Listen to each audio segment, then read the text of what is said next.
Okay, hi everyone. Gonna be the first video here for chapter 13. We're looking at retirement. As an overview, right, of what we're gonna be looking at in this chapter, right, we have employer provided retirement plans versus individually managed retirement accounts. So starting with the employer provided retirement plans, you really have, if you're an employer and an employee, right, a traditional kind of W-2 setup, right? You have qualified plans, which are defined benefit plans and defined contribution plans. Typically, how we're going to describe them is as a pension and a 401k, respectively. Then, in addition to that, you also have the potential for non qualified plans, specifically a non qualified deferred compensation plan, right? The idea with this is typically you would see these with like highly compensated individuals like a CEO. What's the difference here between qualified versus non qualified? Essentially, one, if there's an associated tax benefit with that, and two, if the employer is allowed to discriminate as to who they offer these plans. If you're not a W 2 employee, or if in addition you have like side consulting income and you file a Schedule C, so let's just put if you're 1099, right, you're self employed, there also are options for you, right? For example, a SEP IRA and an individual 401k. In addition to these items up above, right, we also have individually managed retirement accounts. Typically, we're talking about IRAs here, right? So one of the setups, a very common thing is if you're at your job at a public accounting firm, you'll probably have a 401k. And in addition to that, if you want to, you can open separately an IRA, right? When we talk about 401ks and IRAs, there's kind of the traditional plan, and then there is a Roth version, right? So it's kind of like Mario and Luigi, traditional, what you think of. Wario and Waluigi are kind of the opposite on there. They're the Roth, so we'll talk about, well, are the contributions pre or post tax? Are the distributions taxable or not taxable? But starting with kind of qualified retirement plans, right? The idea with this is they're trying to give this tax benefit to encourage employers to offer these plans and to encourage people to save for retirement, right? One of the things here with them, right, because they're tax favored, if you offer them as an employer, you cannot discriminate as to who you offer these to, right? You can't just be like, hey, CEO, we're offering you a 401k and, low level employee, you don't get anything, right? You offer it to one, you have to offer it to all. And they're tax favored in the sense that, contributions, at least for many of these, can be on a pre-tax basis in there. In any event, right, we have two kind of flavors of qualified plans, right? We have defined benefit plans and defined contribution plans, right? Defined benefit plans, right, if we're like the organization, like the C Corp, what we're defining is the benefit the employee will receive. So, hey, you've worked here 30 years. We will give you 80% of your final pay the rest of your life, right? That's the benefit you'll get.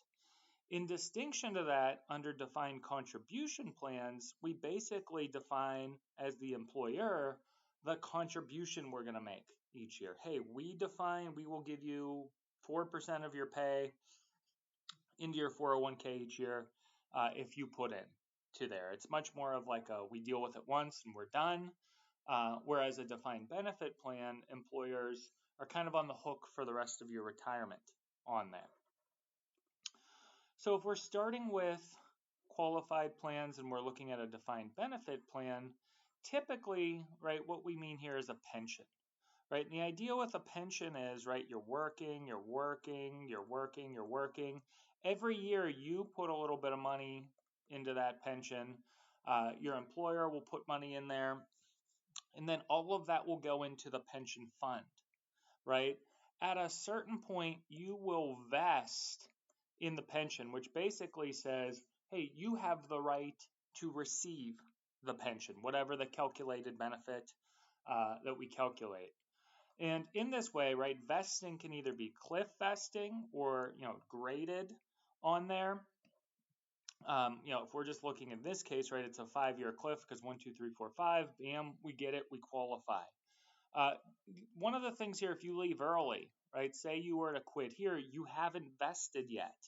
In that way, you'll still have and be able to at least get your money back that you put in as contributions. So, for example, whenever I left my prior job, I worked for the state of New York. They had a 5-year vesting schedule. I left after year 3. I have about 30 grand in that account. I didn't vest, so I'm not going to get X amount of pay for the rest of my life once I hit 60 or retirement or whatever the case is. But I do have it still sitting in there because they told me that they will guarantee you like a 7 or 8% return on that amount each year. In any event, right, once we vest, we have to figure out what is our benefit, right? And basically, we're going to look to the terms and conditions of the pension, and the actual benefit itself is going to be a function of those rules, how long we worked there, and any kind of sort of mechanisms or things that the IRS imposes that could potentially cap us on there. Finally, right, once we retire, we'll get those pension benefits, each year, monthly paid out to us, and it will be taxable as ordinary income on there. So we said that defined benefit plans typically mean pension plans. Where you're going to see this very common is a government employee, right? Private employers used to offer pensions, right? So my mom, for example, worked for Bell Telephone. She has a pension from them. They're now AT&T. If you go work for AT&T today, they're not going to have a pension on there. Typically, the only places that still maintain them are governments. And the pensions now are not as good as the pensions of old, right? They've kind of learned that they can't be this generous with it. The big problem with pensions really is people are living longer than they expected. When they created these things, they didn't expect people to live this long.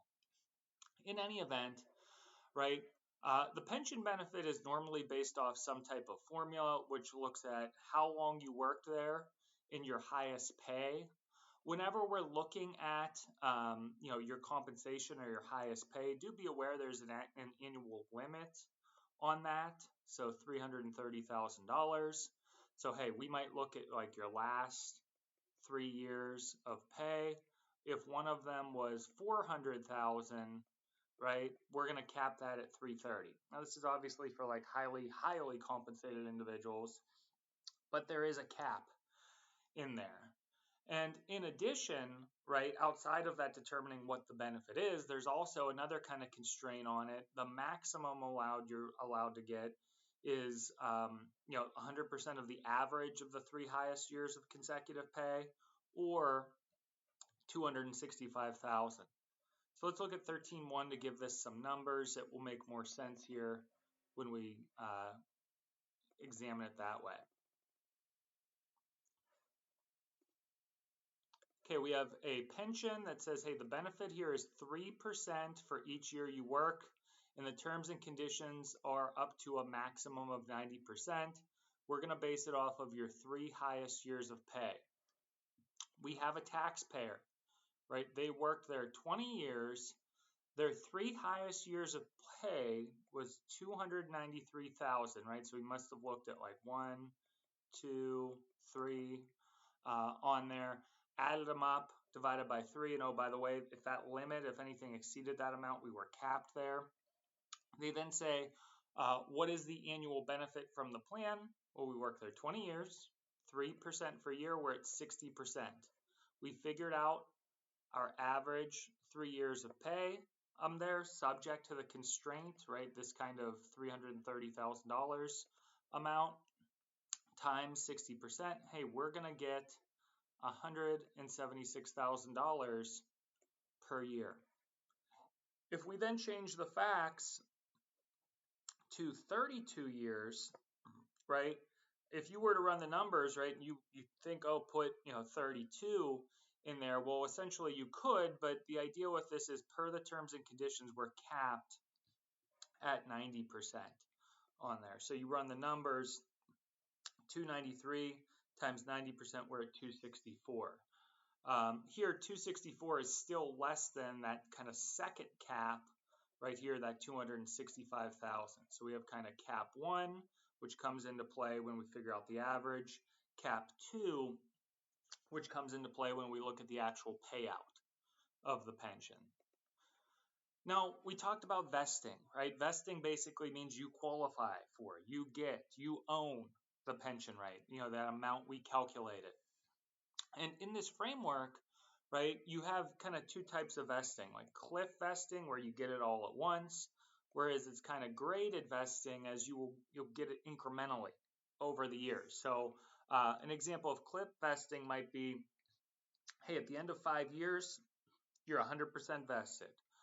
Whereas graded vesting might be something like, hey, you vest 20% the first 2 years, 30% the next 3 years. So in total, over a 7-year period, you will vest. Let's look here at 13.2.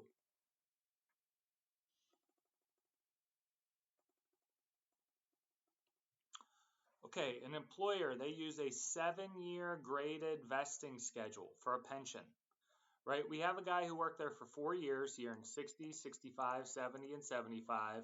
He then quits, right? So it's 7 years vesting. He quits after 4. We want to know, what is his annual benefit? Well, they must have a 2% for every year you work there, so there's 8%. We figure out the average of these 4 years of pay, 70,000 times the 8%. So we calculate, right, that's the calculated benefit, 5,600. The question then becomes, of that amount we calculate, how much do we get or own? That is to say, how much are we vested in there? So if we look at the vesting schedule over here, 7 years, 4 years, 40%, right? So we plug the 40 in, 2,240. So we calculated 5,600. We only get 2,240. This 300 or 3,360. It's almost like we're throwing away on there. These like kind of vesting schedules are little carrots that they put in front of your face so you don't leave the job. Now, obviously, you have to weigh, like, if I got a job that's double the pay or something, then yeah, I can throw away this $3,000 because, I have a job that's double the pay. It's always a cost benefit. You got to run the numbers, but do look at your employer's vesting schedule and like at least consider that when you do leave. Now, if we change the facts, right, and say that it was a 5-year vesting schedule when you left after year 4 and it's a cliff vesting schedule, you get $0, right? It's a cliff. It vests all at once. You weren't there when it vested, you get nada. So one of the things here, right, when you talk about pension distributions, they're going to be taxed as ordinary income. Employers do not like these, right? Very costly, and the employer bears all of the investment risk. Like, think about it, right? They got to pay you off the rest of your life when you're retired. Would you rather have a lifetime annuity you owe somebody, or just pay them once a year in a 401k and call it a day? For these reasons, right, you can kiss goodbye pensions, right? Most employers have avoided them. They've switched to a defined contribution plan, a 401k. Again, typically the only place you'll see a pension is with a government employee. So let's talk a little bit about defined contribution plans, right? So the overall goal here is to still fund retirement. It's just we have a different setup for how we do it, right? Essentially what happens here in a defined contribution plan, and we're just going to refer to it as a 401k, is the employer is like, look, we will define the upfront contribution we will make, not what you get the rest of your life, just what you get this year on there. Likewise, you can also contribute to this plan on there. And then once the money is in there, that's up to you to decide how to invest and manage, right? Sometimes people like this, right? Whenever they switched from pensions to 401ks, one of the kind of selling point or why they say do this is like, do you trust your employer to, manage the pension fund? Will it be there when you retire? With a 401k, right, I'm in control of that money. If it does well, it's because of me. I think I can do a better job managing that than the pension fund can. I don't know if that's true or false, but I'm just telling you, like, these are the arguments or things people think about on there. Now, typically when we think of a defined contribution plan, it's going to be a 401k. You're going to see this at your CPA firms. If, however, you work at a not-for-profit or in education, you can get a 403b. If you work for a government, you can get a 457 plan. And then there's also profit sharing plans and money purchase plans. A little bit interesting working in higher ed, right? I get the option from my employer, the functional equivalent of a 403b because I'm in education. But because I'm a state employee, I also get a 457 I can qualify for. I only get a match, a match in the 403b. It's not like you get a double dip there, but I do have like additional avenues for retirement that the typical person in a for-profit setting may not get. In any event, right, when we talk about a 401k, we're typically going to be looking at 401ks. If you're the employer, right, you need to make sure that when you set these up that you meet the requirements for it, that your employees aren't contributing too much, you aren't contributing too much, that it's the right type of vesting requirements. And as an employee, right, so we talked about the employer's got to make sure everything's sound from a configuration and setup. The employee, you want to make sure that you avoid penalties, right? You take it out too early, or on the flip side, you take it out too late. They're going to hit you with a penalty there. So here, right, with a 401k, we have Mario. He's working towards retirement. He's going to contribute to the 401k. His employer will also contribute in his contributions, right? So if we have kind of Mario and Bowser, right, and he puts some in the kind of 401k pot, and Bowser does as well, like through a match, whatever Mario puts in there, right, his own contributions and whatever that grows to, he's automatically vested in it right up front, right? Like, that's my money, I put it in there. However, whatever Bowser puts in, like the boss, the company, right, you don't get that automatically. You can if they have like 100% immediate vesting, but employers, again, will also have kind of that carrot in front of your face with like a graded vesting schedule. Don't leave or you're going to miss out on the match. Whatever that kind of money in that pot grows to, right, however you manage it, that will be there for retirement. You take it out as you see fit on there. So, when we're talking about defined contribution plans, you can read the profit sharing plan and money purchase plan. I'm more concerned with the 401k plan, right? We contribute. The employer can also contribute, which is sometimes called a match on there. Now, the match, not every employer offers a match, and not all matches are the same. Like, you could have, for example, a job where they offer a 401k and there is no match, right? That's a thing if you have like a, not a great employer. Likewise, like, the matches aren't the same. One might give a 2-for-1 match. One might give a 50% match. One might do up to 5% of your pay. One might do up to 8% of your pay. This is kind of a thing you have to look at when you get your job at the retirement plans on there. So employees in the 401k should consider this match, right? So the idea with this is if you put money into the pot, then they put money into the pot. So if we looked at an example of a match, right? So let's say it's a 50% match up to 6% of the salary. Mario makes $100,000, right? If he contributes $0, right? If zero, then zero there, right? There's going to be zero match and zero in the 401k.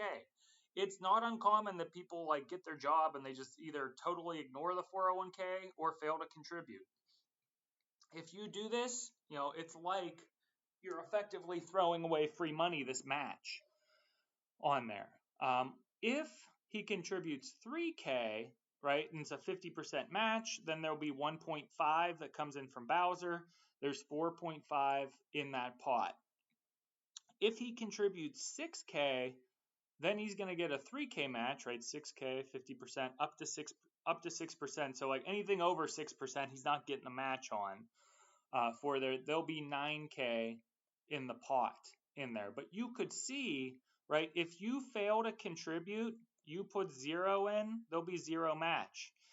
It's like you threw away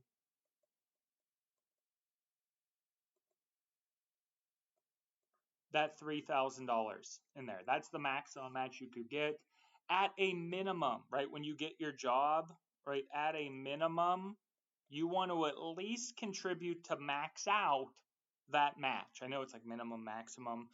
General rule here, always take advantage of that full match. At least look at how much I can put in there where my employer will put it in as well. Otherwise, it's like throwing away free money on there. Let's look at 13.3 to give this an example. Right, so we have a 401k. It's a 2-to-1 match up to 4% of the salary. The employee makes $60,000 and they contribute 4% of there. How much will be in the pot, right? So there's 60% and we're going to max it out, right? We're going to put 4% in there. So if we put 4% of our salary, right, we're maxing it out up to 4%, then, right, the match is 2 for 1, right? So for every dollar we put in, we get 2. There'll be $4,800 that the employer puts in, right? So the combo, the total that's in the pot, what we put in, what they put in, $7,200 on there. If we put 0 in, right, then there would be $0 in the pot, right? It's like we threw away that free money. So you at least need to contribute up to that match. So then the question becomes like, we know that there is a match, we know there's a 401k. What are the limits on how much that can go into that pot in any given year, right? Well, for the average individual, right, assuming you're below 50, right, it's going to be generally $66,000 in any year that can go in that pot. In that way, right, the max you can put in there is $22,500. And the max the employer can put in there is $43,500. Now, if you're old, right, that amount goes up to, in total, the pot, what can go in there, $73,500. Let's look at 13.4 to kind of show some scenarios here. We have an old person here in the sense that, they're going to have a different maximum. So it's a 401k with a 2-to-1 match up to a 4% salary. The guy's 72, right? So we're going to have an older individual here, right? $600,000. He puts $30,000 in the pot. He gets a 2-for-1 match. They're at $60,000. So there's $90,000 in the pot, right? Then, right, there's $90,000 in there. Here's the deal with it, right? We know we calculated there's $90,000, but there's a constraint, right? So for the older individual, the max that can go in the pot is $73,500 on there, right? So in this way, right, let's imagine that the taxpayer still puts $30,000 in. So if they put 30, then even though we calculated 60, the only thing that can go in there from the employer is $43,500, right? The combo of those two gets us to the $73,500 on there. So that's showing that there is a cap in there. Interestingly, right, imagine, right, if we put 24/5 in, right, then we can get $49,000 until we hit that cap for the older individual. The overall idea with this is like, would you be better off putting $30,000 in and having the employer put 43.5, or would you be better off putting in 24.5 and having the employer put in 49 to each of those things hit the cap? Well, obviously, right, you're going to want to put less in to have the employer put more in. So in this case, it's kind of just showing you that kind of counterintuitively here, because of this cap, how much each person can put in this specific fact set, you'd be better off putting less in so the employer can put more in, right? It's like you're missing out on that match. So you could see how you have to kind of change those configurations on there. So, right, this is a little overview, right? We put the money in, the employer matches it. The max that can go in there is roughly 66,000, assuming you're not an old person in there. Once it's in there, right, you have to make sure that you don't take it out too early, right? Otherwise, you're going to get hit with a 10% penalty. Also, once it's in there, right, at least for the match, right, you need to make sure that it vests in there, right? What we put in and what it grows to automatically vests, but we got to look at what our employer puts in. So again, we have that carrot in front of our face. Likewise, right, on the back end, we want to make sure that we don't take the money out too late. That is to say, fail to take a required minimum distribution. Otherwise, we're going to get hit with a 25% penalty on that, right? So it's like 10% penalty if we take it out too early, 25% penalty if we take it out too late. And oh, by the way, they're also going to hit you with the income tax on that, assuming it's a pre-tax account. Okay, so one of the things here, right, with defined contribution plans is there is vesting, right? So at least with the 401k, right, you have to be aware of vesting rules for basically the match, right, on there. So it says when an employee makes a contribution, they are fully vested in the contribution and the growth on those contributions. So what Mario puts in, whatever that grows to, right, your contributions, that's great.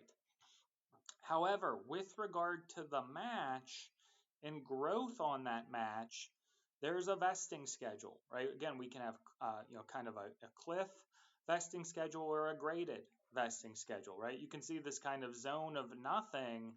If you leave too early and it's like a graded or a cliff vesting schedule, if it's cliff, especially all or nothing, you won't get any of that match, right? So it ends up being like a carrot in there, if it's a cliff vesting schedule, to make sure that you get the match and it's actually yours. So if we look at 13.5, right, they say, in this case, after 3 years of working, there's 33,000 in our 401k, right? So we put 9 in and our employer put 18. So we put some in, it grew. Our employer put some in, it grew. And now in total, there's 33 in there. Per the terms and conditions of the vesting schedule, right over there, 6 years, we are 40% vested on the employer contributions and growth in there. So whatever the match is and it grow to, whatever we put in, that's ours. We're 100% vested. They want to know here, what is our total vested benefit between what we put in and what our employer put in.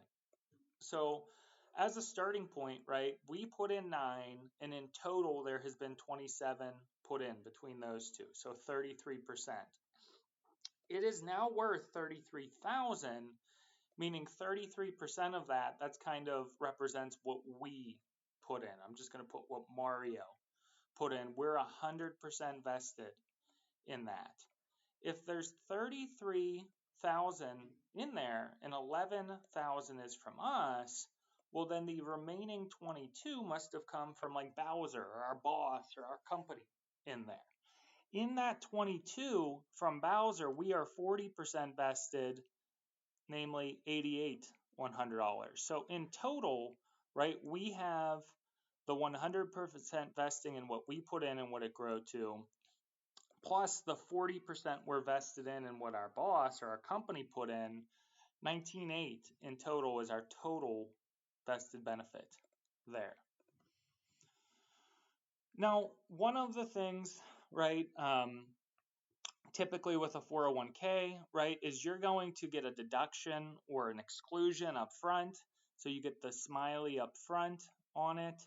But whenever you take the money out of a 401k, it's kind of a frowny on there, right? You got to pay tax on it. So it's like smiley first, frowny second. We'll see it's the opposite with a Roth 401k or a Roth IRA.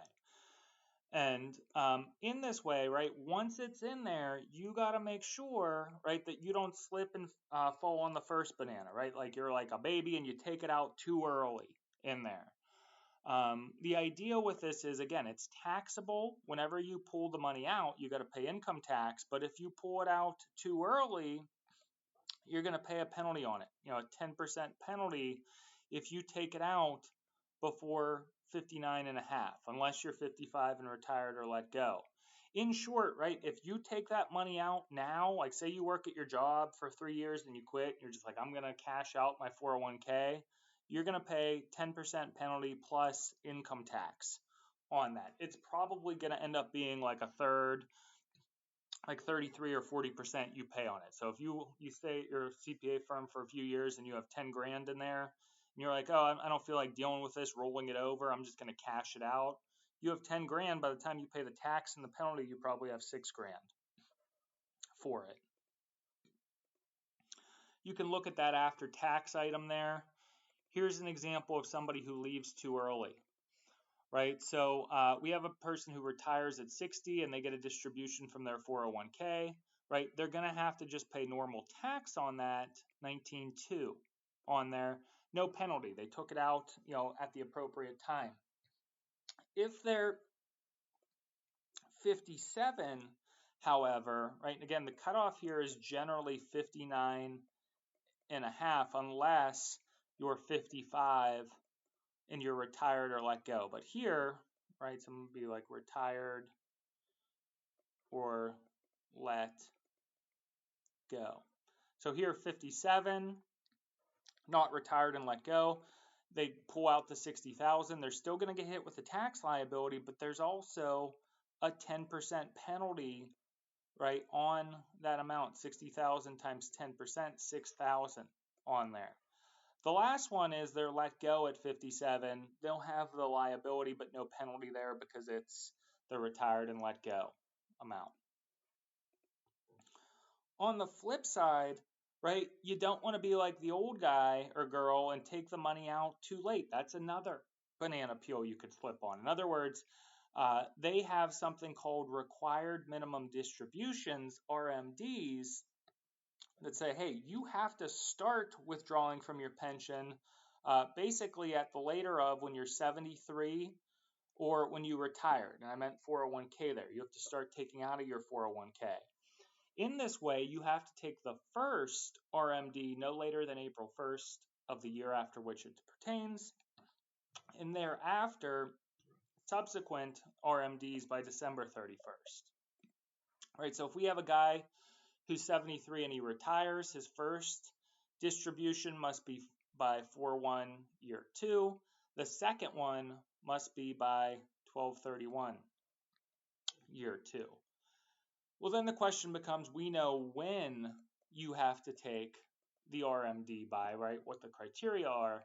The next question is, what's the number, right? How much do we have to take out, right? Well, there'll be a formula that we have to calculate. And in this way, right, if we fail to take that amount, right, we're going to get hit with a 25% penalty on what we should have taken in there. Let's look at 13.8, 13.9.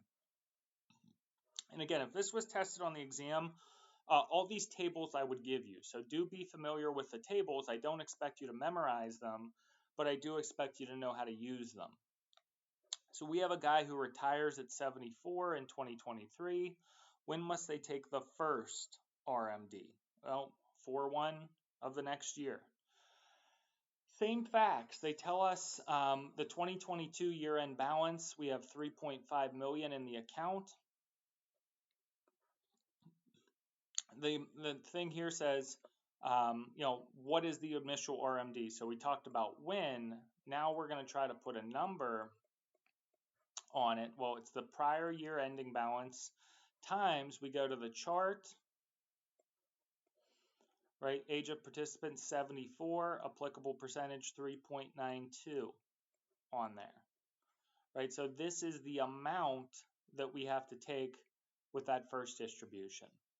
They then say, what about the next distribution that's due at the end of the year? Well, we look at this case at the different year-end balance, 3.7. We use the chart 4.07. We're looking at $150,000 for the number on there, right? So we have when by the end of the year for how much. Get those basics down. This is just showing that basically, hey, we calculated that you had to take out $137,000, right? That was your required minimum distribution. If the taxpayer fails to take that, right, they withdraw zero, well, then they're going to have a 25% penalty on the entire amount for that case, right? So 34,000. Let's say that the taxpayer was just like, look, I know I have an RMD. I have no idea how much it's supposed to be, so I'm just going to pull out $100,000 in there.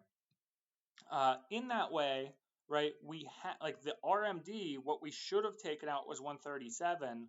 What we did take out was 100, right? So that marginal amount, that's going to be the penalty there on just that marginal amount for it. You can read through this, but basically it's just saying that, hey, the longer the amount of time that you keep it in that 401k, the better you're going to take advantage of like the tax attributes of it. Finally here, let's talk a little bit about a Roth 401k. So this is sort of the opposite of Mario in the sense that when we pull the money out, depending on the facts and circumstances, it generally is not going to be taxable income. These are relatively new things, Roth 401ks. And what the idea with it is when you get an employer, you can contribute to a traditional or a Roth or both. You can kind of split the baby on there. When we talk about the employer contributions, right, if they are fully vested, they can either go to a traditional 401k or to the employee's Roth IRA. If they're not vested, then they must go to the employee's traditional 401k. With regard to the employee's contributions, right, they're after tax, right, and not tax deductible for there. So it's a little bit different here, at least with contributions for traditional 401k. They're pre-tax when you pull the money out, right? So we said with traditional, right, and we're talking about the employee's contribution, it's kind of like smiley up front. It's pre-tax. When you pull it out, it's frowny on the back. You got to pay tax on it.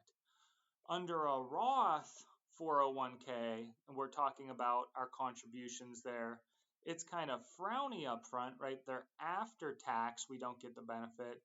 But when we pull it out, right, it's going to be not taxable there. So let's look at 1310.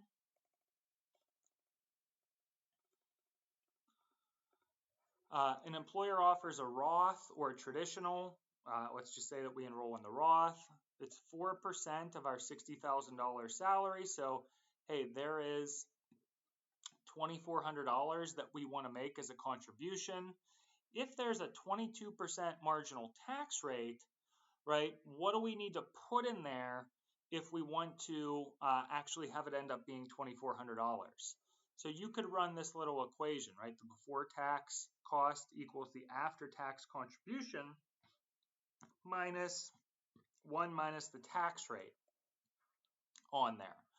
Essentially what this is saying is, right, if you want to put in $2,400 into your Roth, that's after tax, right? So you have to earn roughly $3,000 such that after you pay 22% tax on it, $2,400 will be in there for the contribution for that. So you can look at that for the exam. I'd know that little equation on there. Like, if you want to put this amount in a Roth, how much do you have to make to put that in there?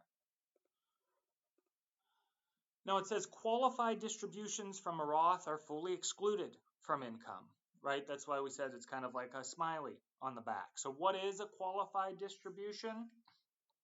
It's after the account has been open for 5 years. And again, 59 and a half years old. They don't want you taking this out. One thing here is distributions not meeting the criteria are non-qualified distributions. How we deal with taxation on non-qualified distributions, right? We took the money out too early, for example, before 59 and a half, we slipped on the banana peel. You're going to have to look at the account earnings versus the contribution. Specifically, non-qualified distributions from account earnings are fully taxable and are subject to a 10% penalty. However, non-qualified distributions from contributions are not taxable and not subject to the early withdrawal penalty for there. So difference here between the earnings, right, and what we put in, right, in there. If a distribution from a Roth is less than the entire balance of the account, then we need to calculate and figure out what portion is taxable versus non-taxable with regard to the employee contributions. So let's look at 13.12 here.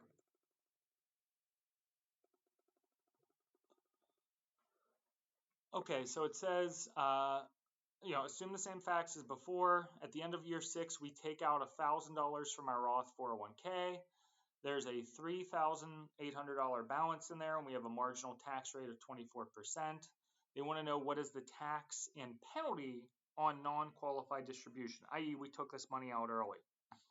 So we put in $2,400, but there's $3,800 in the account. So 63% that's in there is from our contribution, right? So it's a non-qualified distribution of $1,000 because we took it out too early. 63% of that, or $630, is non-taxable in there. Well, the remaining $370 is going to be taxable. It's basically going to represent the earnings, right? So the contribution we're not going to pay tax on. The earnings we will pay tax on in that way. So you figure out the liability on that. And then with regard to the earnings, right, you're going to be subject to a 10% penalty on that. So in this way, right, it's kind of going back to here, the earnings, what we saw there are taxable plus there's this 10% penalty. Contributions are not taxable and not subject to the penalty. We didn't have that 10% penalty on the contributions there. So then the question becomes, and this is always like sort of the classic question, should I put it in a Roth or should I put it in a traditional? Well, it's kind of facts and circumstances specific. As a general rule, right, if you think when you're young, right, that you're going to be in really high tax rates, and when you're old, you're going to be in lower tax rates, you'd probably be better off taking advantage of the traditional 401k because you're smiley, right? Your tax benefit occurs when you're in the high tax brackets. If it's the reverse, right, if you think that you're in relatively low tax brackets, but when you pull this money out, you're going to be in really high tax brackets, you'd probably be better off putting into a Roth because your smiley would help avoid those high taxes when you retire. So it's always like it depends, and you can contribute to a traditional and a Roth, assuming your employer offers the Roth. If you want to hedge, you can do a little bit of both, or you could have a traditional 401k and then have a Roth IRA in there. So it is a little bit like a cafeteria plan with these, where you can pick and choose. But with that, we're about halfway through the deck. I'm pushing the upper limit of how far I like these lectures to be. I'm going to end it here, about halfway through.